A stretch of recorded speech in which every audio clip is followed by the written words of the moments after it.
4 types of tire repair, all on the same tire. One of them was done by a shop guy in literally 5 seconds and looks perfect from the outside. Another one was applied completely wrong and will leave you stranded on the highway.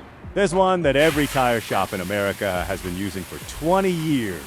And there's one you've probably already thrown on your car thinking you were good to go. Today I'm showing all of this in real testing on the same tire, under the same conditions, and by the end, you'll find out which of these repairs actually works for real and which one can put you in danger without you ever knowing it. If you don't want to rely on luck, the next time you get a flat, drop a like and subscribe. We run these kinds of tests every single week. No fluff, no BS. So here's today's lineup.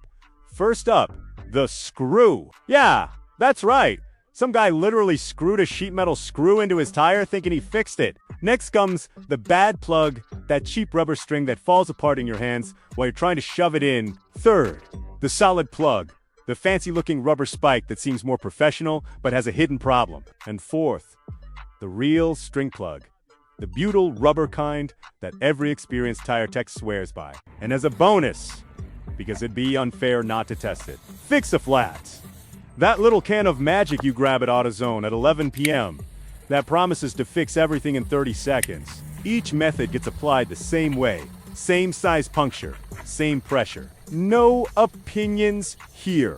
Just real results. Before we kick off the tests, let me explain the methodology so you can't accuse me of rigging anything later. Every hole was made with the same drill bit, same diameter, same depth. The tire was inflated to 32 psi before each repair, which is the standard recommended pressure for most passenger cars in the US. After each repair, the tire goes through a timed pressure test. No guessing, no confirmation bias. If the product is legit, it'll show.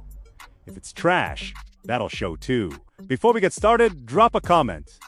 Which of these repairs have you actually used? Which one do you think wins? Come back after and see if you called it. Starting with the most creative method of the 4, the screw. You know that guy who gets a flat in his driveway, grabs a random screw off his workbench, and just drills it straight into the hole? Yeah, that guy exists. And the worst part, sometimes it actually holds air right away, which creates a completely false sense of security.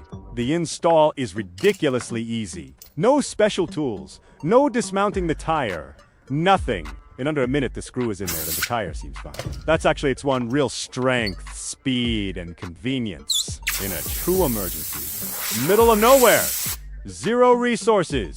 A screw might get you to the next exit temporarily. Take a look at the result after the pressure test and tell me if you'd bet your life on that fix. Now, the second method looks almost identical to the fourth, but there's one difference that changes everything. And that difference is going to show up in a pretty ugly way. Second test, the bad plug, or more specifically, the low-quality plug.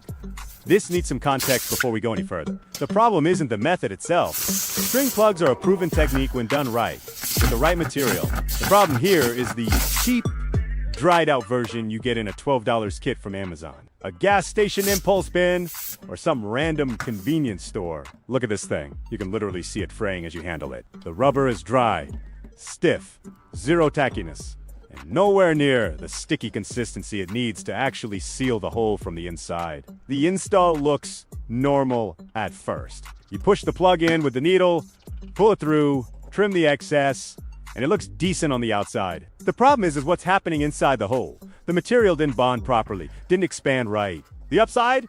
It's cheap, and you can find it everywhere. Every Walmart auto section has these. But, like we say here in the States, you get what you pay for. These cheap plugs fail faster. Sometimes in days, sometimes in weeks, depending on how you drive. And the failure is always gradual. The kind where you pump it up today, and it's low again tomorrow morning. The third method looks the most professional of the 4.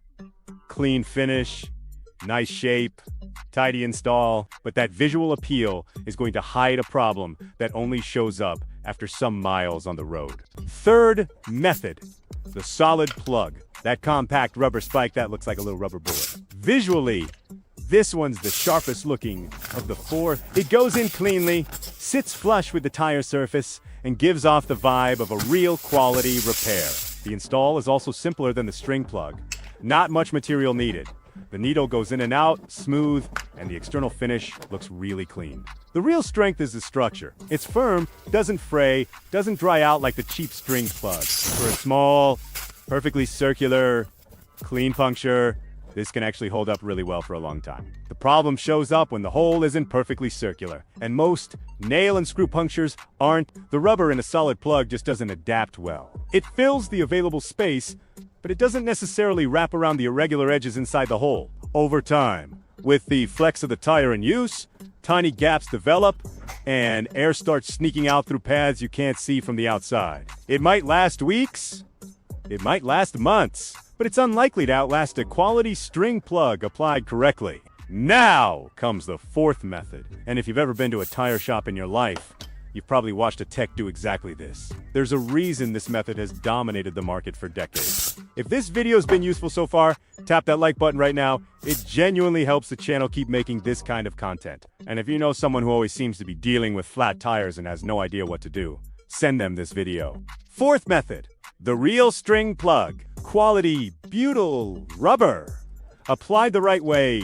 First, notice the material difference.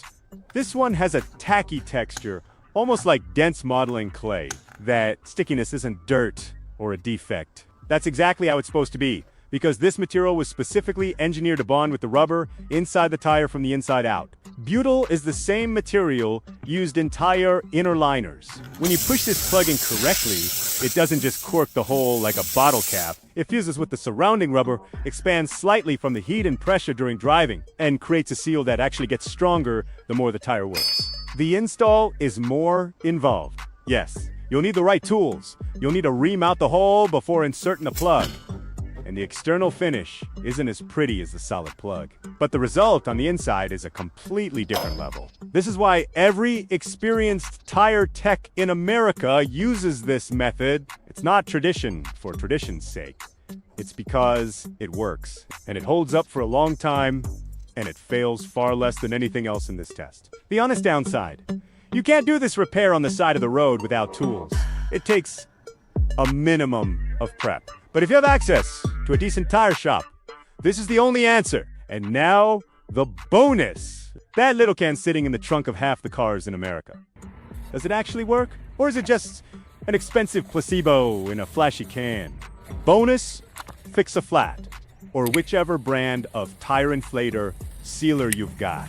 That emergency can you grab at AutoZone, Walmart, or a truck stop at 2 a.m. The one that promises to inflate and seal your tire in 30 seconds without even getting your hands dirty. Convenience-wise, unbeatable. You hook the hose to the valve stem, hit the button, and in under a minute, your tire is inflated and you're back on the road. No tools, no dirty hands, no removing anything, for a real emergency. Broken down on the shoulder of I-95, midnight, pouring rain. NewCell Signal. This stuff can be the difference between getting home and spending the night waiting for AAA. But what about after? The product works by injecting a foam or liquid sealant that temporarily blocks the puncture. Keyword, temporarily.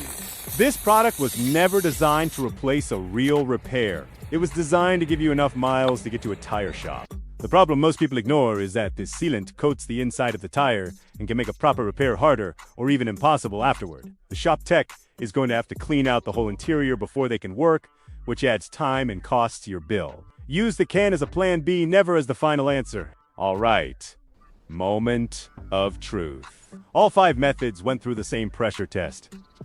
Here's the ranking. Quality, butyl, string plug, no contest. Real seal, real durability. The method every experienced tire tech uses. There's a very clear reason. It's number 1. In second, the solid plug, a valid option for simple, small punctures, but with real limitations on irregular holes and over the long haul. Third, Fix-A-Flat. Not a real repair, but a genuinely useful emergency tool. Every driver should have a can in their trunk. Every driver also needs to understand that after using it, you go straight to the shop. No detours. Fourth, the cheap string plug. The concept isn't the problem. The material is. If you're going to use a string plug, spend a few extra bucks on a decent one. The price difference is small. The results difference is massive. And dead last, the screw. Look, It's not the flashiest or the fastest fix that actually works. It's the repair that genuinely seals the tire from the inside with the right material applied the right way. The tire doesn't lie. It will show you exactly how much each repair was worth. And it will show you at the worst possible moment if you made the wrong call. Now, tell me in the comments, which of these methods have you actually used? Did you call the ranking correctly or did any results surprise you? If this was useful, drop a like, subscribe, and hit the bell so you don't miss the next tests. We're here every week, tearing apart car maintenance myths. No filler, no sponsored content,